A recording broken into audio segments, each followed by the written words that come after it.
Good night, Charles Robridge. And I want, by my voice, first and foremost, to thank each and every one of you who has come out tonight, and each and every one of you who will be listening to this meeting tonight. There's a certain level of emotion that I have in my bosom tonight. And it is because this party continues to go where no other party has gone before. You know, when we were little children and watching Star Trek, you remember that? And it used to tell you about going where no other had gone before. And that stuck in my head as a little child. As a girl, I wasn't old enough to be around when Ermy Bourne entered the House of Assembly. I wasn't born when women first got the right to vote in this country. It was in December 1943 that the legislation passed, but it was on the 27th of November 1944 that a woman could put an X on a ballot in this country. It was a good thing, but it was not sufficient. Because even though the Barbados Labour Party won 8 of the 24 seats on that day in 1944, each of the 3 parties won 8 seats each.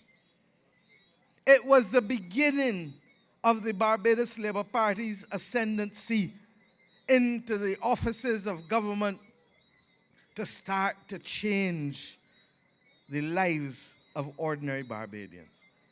And when I say that the 27th of November 1944 was just the beginning, it was because you had to still earn 20 pounds in order to vote.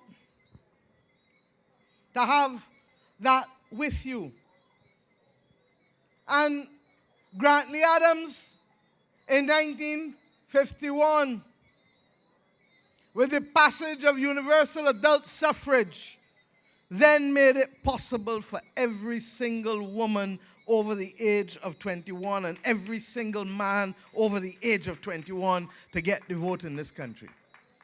And it has taken a long time. Billy spoke to you about Ermy Bourne, Dame Ermintrude Bourne, the Member of Parliament for St. Andrew, the woman who, when she was elected to the House of Assembly, Grantley Adams did not allow her to walk up the steps of Parliament alone, but walked right down to the bottom and walked right back up with her. Because that is how we do it in the Barbados Labour Party. It was to be more than 2 decades before the next glass ceiling was broken.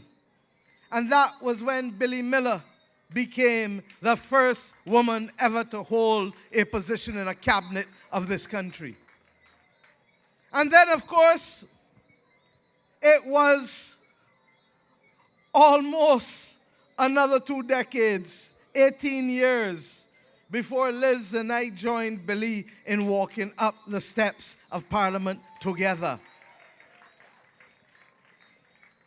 And it was another 7 years before I had the opportunity to become the first woman to be Attorney General in this country.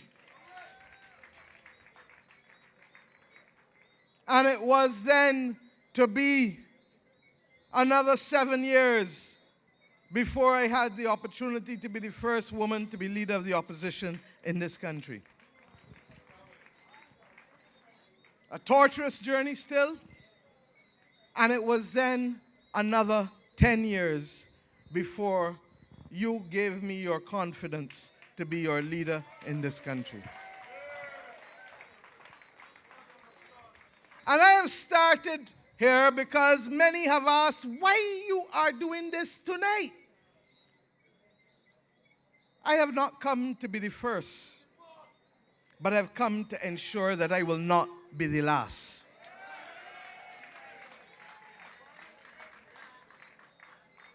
And that commitment to you, that I shall not be the last, has to have something to back it up. You can't talk about being the best batsman and got an average of 8 in West Indies cricket.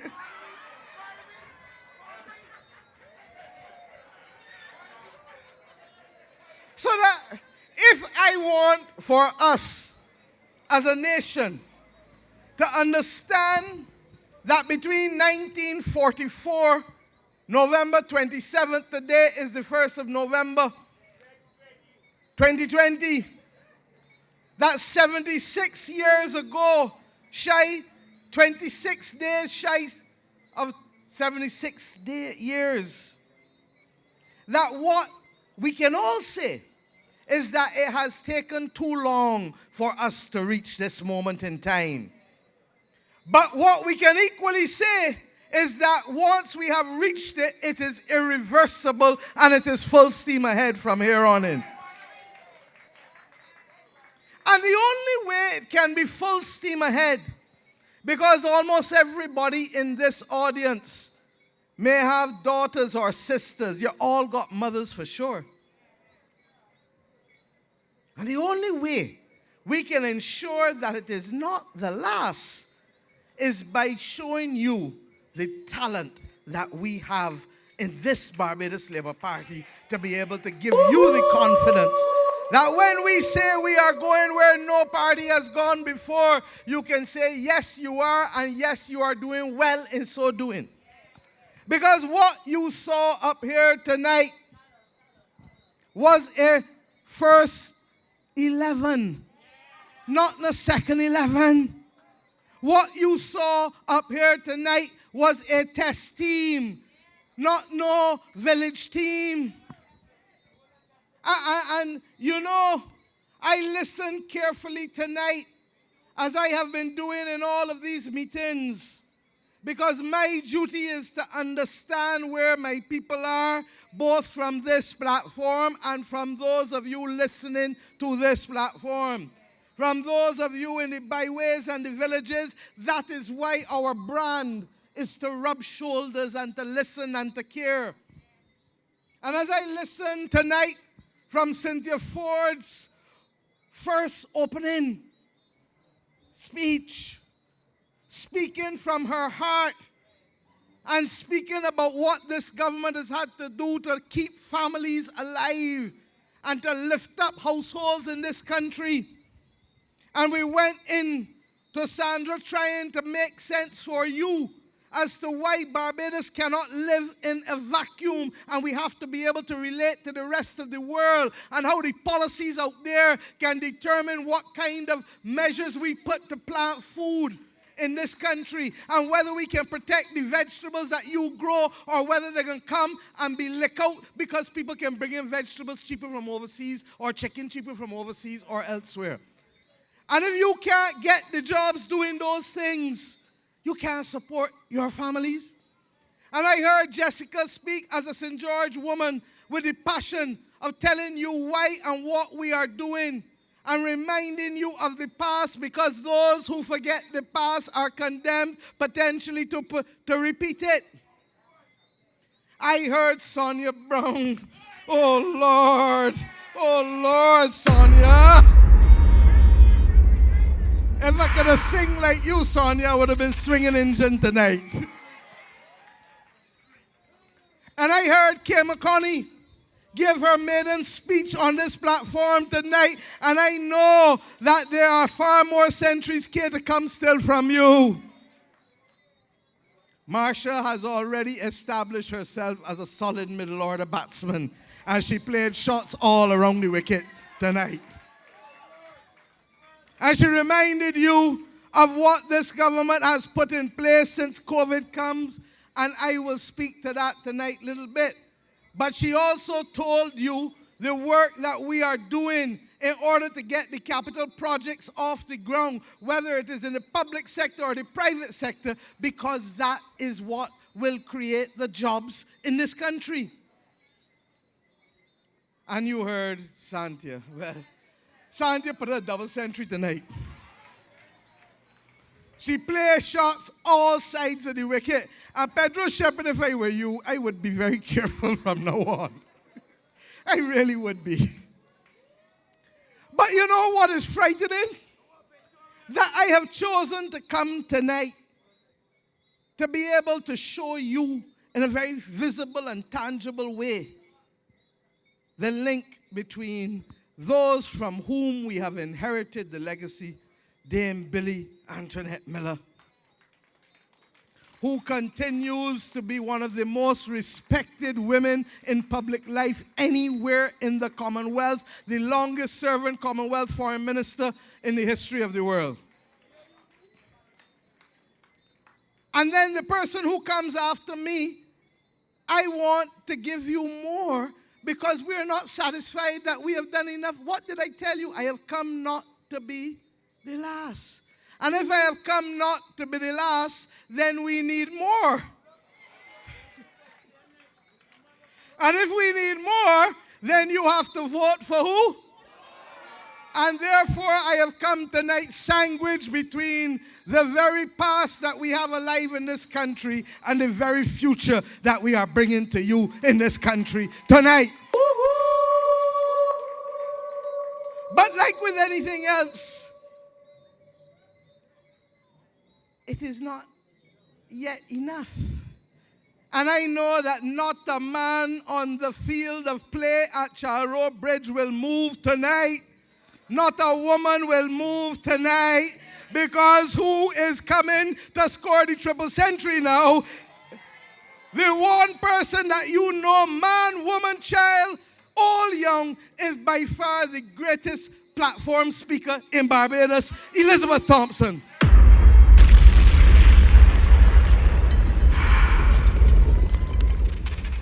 Now, if I cannot show off my team as captain, especially when they got runs on the board, not 8, not 8, oh Lord, not 9, and certainly not 11 that he scored the afternoon at Sheffield in the first match on the first Saturday of this campaign. I feel proud to be a leader of a political party in this country that can take now 76 years of history and show you where we have brought it and how we have put it up fully for you now to take the next step and to give us more representation. We titillate you with Shanika and Roshana because you must know what else more is out there. And we have not even brought Crystal or Lisa. My friends, this meeting is not for any of us. This meeting is for your daughters and your granddaughters. This meeting is to give them the inspiration and hope and confidence that they can be anything in this world that they want to be. And that when they make it, do not ever come to be the first alone, but come to make sure that you are never, never the last. That is how we open doors in the Barbados Labour Party. But I've also come here tonight to talk to you about the national condition, because our country faces one of the most perilous moments since independence. And night by night by night, we have mounted this platform to have these discussions with you. And we do it in a serious way. We are not going to be distracted by the other antics that you see parading for platform politics. And I must tell you, I feel sorry for Anthony Wood. I'm told that the Dems put the music on him tonight and pull him off the platform.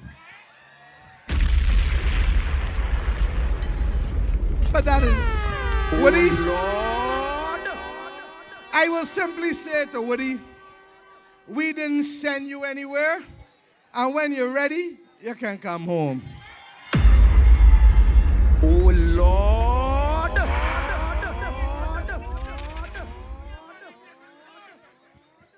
You know that I have no malice in me. And that is why I can speak to you with the seriousness that I've come tonight to also do. When COVID-19 broke, and when we realized at the beginning of January, not down the line, I asked Jeffrey Bosket to stand up his team.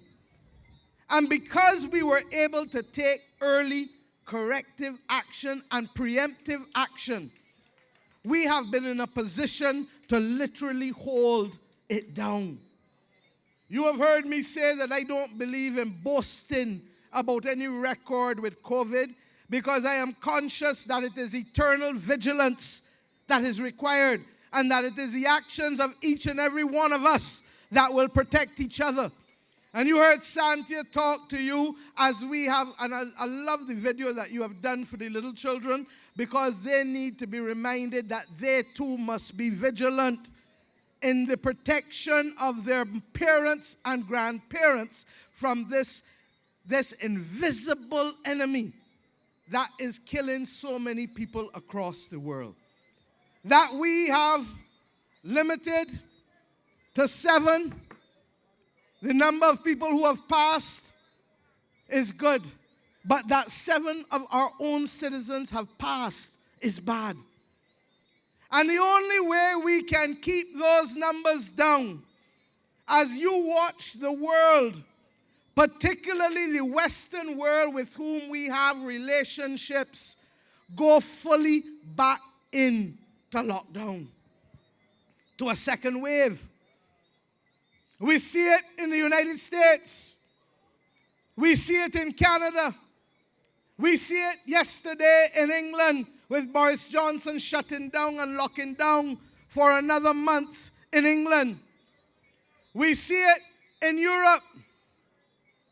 And in the Caribbean, we have seen our own countries from the north to the south, and in recent days, those even closer to us get aspects of community spread. My friends, I, like Jeffrey, feel that there shall be no retreat and no surrender. But I also know that the only way there can be no retreat and no surrender is when each and every one of us plays our part. It also means that the protocols have to be observed. And we ask you, please, to wear your mask. This thing does not play. Pull it up. I am the first one to tell you that I sometimes feel like I won't breathe. And if I feel that way, I walk away from people. Claustrophobic. You got it, my brother. Talk, you talk. And you walk away from people, pull it down, breathe a little bit, pull it back up, and walk back to people. Now, because of that, early on, Barbados did something that we took a lot of licks for. And that was that Jeffrey and the CMO and his team agreed with the cabinet that we would do second tests. That don't mind you come with a PCR test, that we can still do a second test. Well, we have lived to see, and you know, even when others were questioning, I set up a meeting with Jeffrey and his team, the CMO, to meet with the officials from the World Health Organization. And I want from this platform to thank Dr. Tedros from the WHO, and to thank Dr. Etienne, who is head of the Pan American Health Organization, and our very own Dr. Joy St. John, who is head of the Caribbean Public Health Agency. And why do I thank them? Because in every instance, when we have needed assistance, when we have needed advice, whether on a Sunday, whether on a Saturday, whether on a Wednesday, they have been there for the government and people of Barbados. And I thank Dr. Tedros tonight for also joining and supporting a campaign by a young Barbadian that took root last year. And I did it last year, and I have to do it this year, even though the campaign got me expending more energy. And it is called No Sugar November. Because we all know that sometimes the sugar ain't good for us, and that you need to be able to reduce it. And therefore, why? Because at the end of the day, sugar can cause other problems, from obesity right back down to other ailments. And it is those comorbidities that really lick up people with COVID. It is when people have the other problems that COVID is a killer. And I therefore ask us tonight to recognize that the government of Barbados has as its first responsibility to protect the lives and the livelihoods of its people. Because of that, and because of the fact that we have seen community spread in some of our neighboring territories, we are going to require from now on, and the Ministry of Health will announce the date from which it will start, that all persons coming into Barbados, regardless of whether it is from the high-risk countries of the US and the UK and Canada now, or whether it is medium or low risk, as long as this second wave is about and knocking down people in the world, in the Western Hemisphere with whom we have airline contact, we will require all persons to have a PCR test before entering Barbados, or to get one at the airport upon entry. And secondly, that then they will be subject to the second test within 4 to 5 days after that first test. So it has worked well for us with people coming from the US and the UK and Canada. And that is why day by day you hear the Ministry of Health telling you about the people who may now be tested positive on the second test. And 95% of the people who test positive in Barbados are all testing positive on the second test. Can you imagine if your government did not put that requirement for the second test in place, what would happen in Barbados tonight? Can you imagine what would be happening? And let us be clear, there are not a lot of countries that have put the second test in place, but we are now hearing that in New York, they are going to require a second test, and that in UK, in England, they too will now consider putting a second test in place. But your little Barbados had it in place for the last few months. Now, it comes with a price, and we know it. And it has meant that we have had to dig deep to be able to find the money to support the enterprises that have been affected. And those have been primarily your tourism entities. And that is why I want to salute Tony Moore again. Because Tony Moore and others, but in particular Tony Moore and the Barbados Workers Union, were the ones who said to us, look, and they found a listening ear. You can extend unemployment benefit. You can even find severance for people. But at the end of the day, people want to work. And it is about the mental wellness of people. A person standing in the house all the time, not working and drawing 40 or 60%, still can't make ends meet. And on top of that, the head studying. And you know when a Bajan tell you that somebody's studying, you know what they really mean. That they're taking it on, and that they're taking it on hard and bad. And our government, darling, listen to me.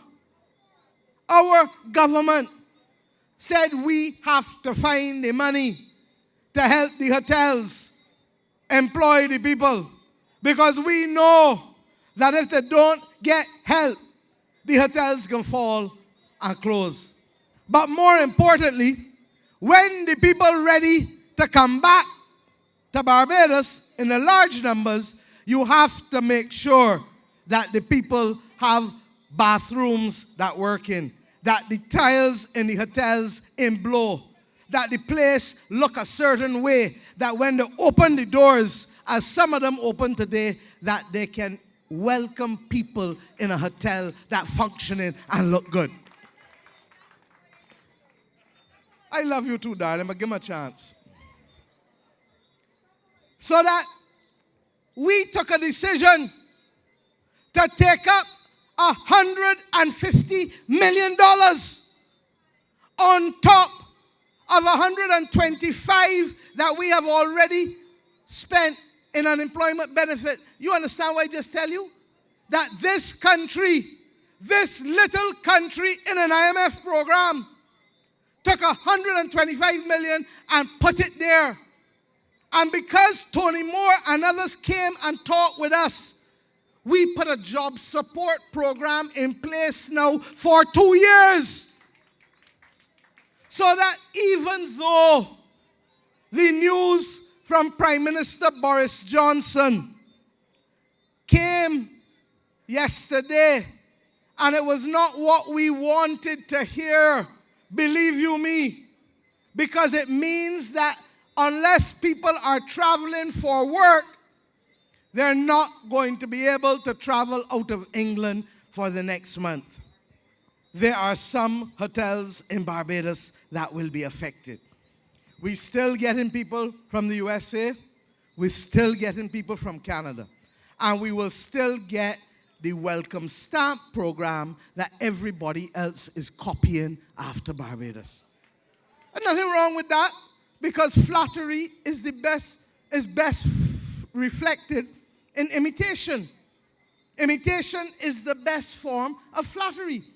But the point that I want to make to you is that we are now in a position to withstand that blow from England because of the recommendation of Tony Moore and the Barbados Workers Union with the job support scheme in the BEST program.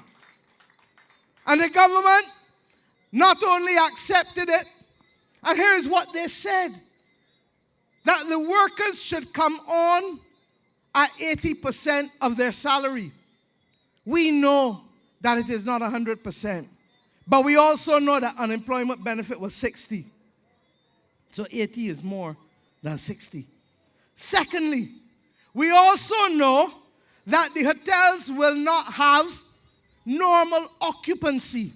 And that is why we are investing the money in the hotels, not as loans, because if we give them loans, their balance sheet would do so and topple over. So what we're doing is something, and I want everybody to learn, because these are the things that will make a difference to where we go as a country. What we are doing is investing in something called a preference share, which means that it is a form of equity. They call it quasi-equity. It like equity, it like ownership, it like owning a piece of the cake. But you don't own in the same way as the original owner, because they got ordinary shares. These preference shares have to be paid back before the original owner can pull anything out of the company. So it stands here for you to have to get the money paid before they pay themselves or any big set of management fees. And we've done that because that is the only way we can make sure that they get revenue in the company to hire you and you and you and you, even though the tourists not coming in the same numbers. Do you understand why I've taken this meeting to this point tonight to explain this simple point to you? Because when I say that I need help, when I say that we have heavy lifting to do, I am not speculating as to who can help me lift. I have come and given you the very example in the middle of this campaign. And Boris Johnson's actions made it even more clear why Tony Moore and the recommendations that she is bringing to public life in Barbados will make the difference to workers and ordinary people and hoteliers in this country. And the government said that yes, we will do all of that. But you know what? Until such time as the numbers are back up and we playing normal again, we need to practice to make perfect. And what does practicing to make perfect, to make us world class mean? We've said to them, and some of the hoteliers may not believe me, but I am as serious as a judge, that the government will insist on training, because however good you feel you are, you can still get better in order to be world class. I feel that I can get better next year. And I feel that every year I can become better. Horace, you have to feel that your service as a taxi driver and your driving as a taxi driver can get better every year.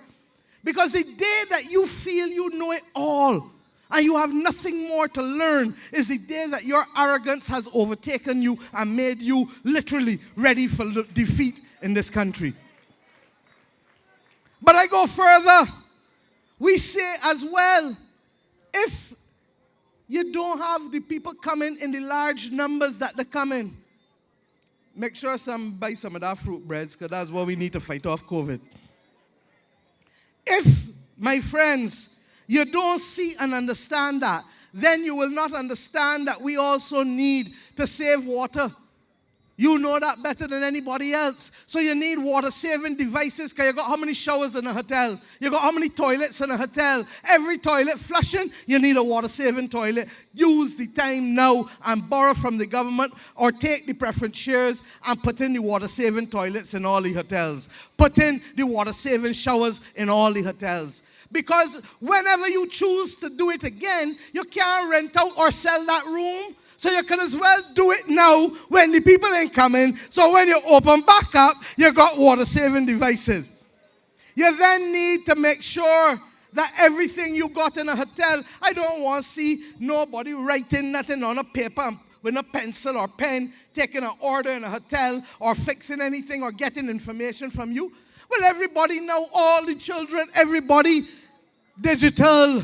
And when you have it digital, it means that you can pull up the information and use it to help you better. That is what will make a difference. So when we say to the hoteliers, you got to train the people. And by the way, the government paying for the training in the National Training Initiative. We ain't asking you to pay for anybody.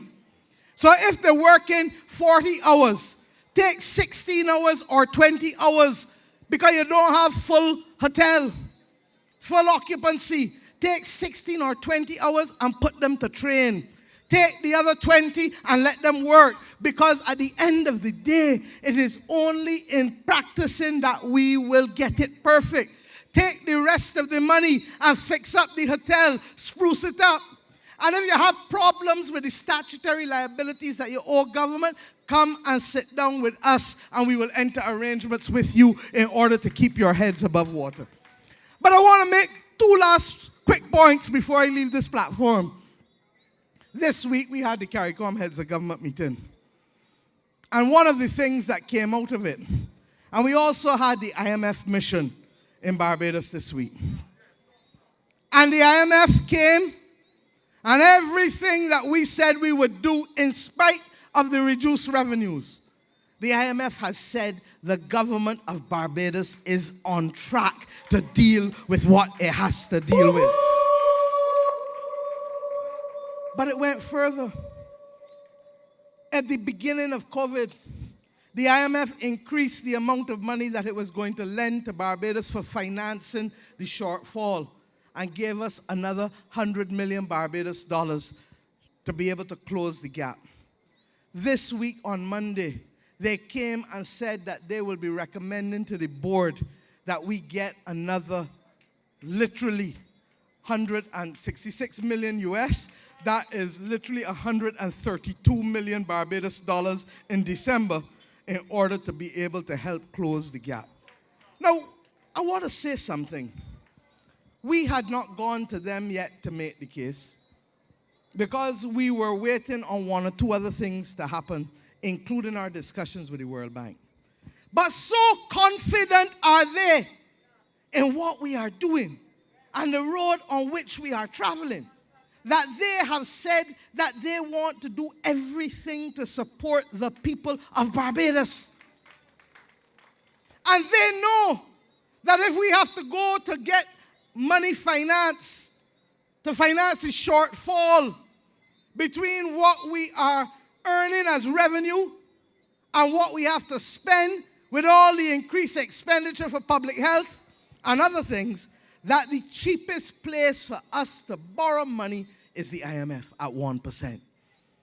So my friends, that is a vote of confidence in the management of your government in the affairs of this country. But I go further. The heads of government of the Caribbean community took a decision on Thursday to accept a framework that we, Barbados, brought to them. And we said, look, we have started to talk to the banks in the region. And we recognize that after 6-7 months, there are still households and there are still businesses that are in trouble with loans that they have with the banks. We have to find ways of keeping people's heads above water because this thing is not finishing in 6 or 9 months. And they have agreed with us. And I want to thank Republic Bank and its crew for working with a group of senior economists and bankers in the region, beginning to help us see how can we keep the heads of households and businesses above water, but at the same time, how can we open up loans for those areas of activity where things are going to happen. I just talked to you about water-saving devices. I talked to you about greening. I talked to you about photovoltaic and renewable energy. We're talking about training. We're talking about health. We're talking about education. All of these are areas of activity. When you go to the doctor, you don't spend money. That's the point. And all of the things that have to be done digitally now in education, money spending. So that when we say that we have to be able to create opportunities in the region, that is what we're working towards. And you will hear about a Caribbean Economic Recovery and Transformation Program that CARICOM issued in a communique, and they have asked me as lead Prime Minister of CSME to lead it along with certain other ministers of finance from the region and Vice President Jack Deo from Guyana, because unless we work together, we will see a debt crisis turn into a financial crisis. And the day that a debt crisis becomes a financial crisis, then, my friends, we are going to be in trouble in the entire Caribbean. And how much ever Barbados has been able to paddle its boat and to work with the IMF and others, at the end of the day, if you live in a neighborhood where others are in trouble, you are equally at risk too. So when I tell you, my friends, tonight from this platform, that I need more help, more representation, more women. I need Tony Moore. Where is she? I need Tony Moore to come to this platform. I need you to vote for Tony Moore. I want Tony Moore to be that face that carries us into the future. We had Billy Miller on this platform tonight. And before me, Billy told you where she had come from and what she had achieved. Tonight, I ask you, as we enter the month of November that will allow us to create history yet again in St. George North, by allowing a woman to be representative of the people of St. George North, if you vote on the 11th of November in your numbers, I ask you to recognize that you have in your hands the ability not just to change the fate of the people of St. George North, but to also change the fate of the people of this country, because we have shown that we can make a difference to the lives as a Barbados Labour Party to the people of this nation. But we have also shown that we have confidence in our own. And confidence not just in our own as Bajans, but confidence too in women who have had a torturous journey for us to reach here after 76 years of having been given the vote in this country. So my friends, where is Tony Moore? Where is Tony Moore? Where is the music, my brother? My brother, where is Tony Moore? Because I want you to stand tonight on this historic occasion. I want you to tell your children 20 years from now that I was at Rowe Bridge where the Labour Party did what no party had done before, where we went where no party had been before.